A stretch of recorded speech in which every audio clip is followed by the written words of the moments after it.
Summer ছিজনত আমি সকলোৱে জানো যে স্কিন আৰু চুলি অলপ বেয়া হয়, গতিকে স্কিন আৰু চুলিক লাগে পেম্পাৰিং। চ' আজি মই আহিছোঁ সংগীতা হাৰ্বেল চেলনলৈ। সেইখন আছে শিলপুখুৰী। আগতে শ্বেহনাজ আছিল, যিসকলে শিলপুখুৰীত শ্বেহনাজখনলৈ আহিছিল সেইখনকে আকৌ ৰিন'ভেট কৰিছে। মাদাৰ ইন ল'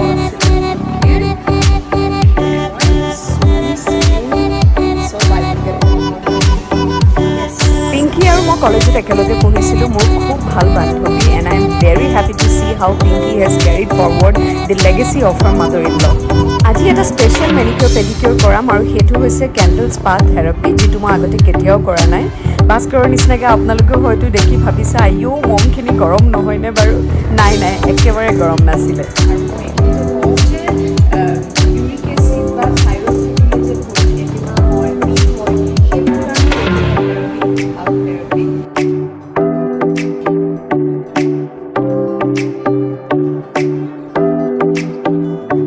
মাছাজটো সঁচাকৈ বৰ ৰিলেক্সিং আছিলে। তাৰপিছতে এইটো ডিটেনিং পেড এটা লগালে আৰু তাৰপিছত আকৌ লগালে ৰাবাৰ পেড। স্পেচিয়েল মেনিকিউৰ পেডিকিউৰটোৰ পিছত মই ল'লোঁ এটা প্ৰ'টিন থেৰাপি।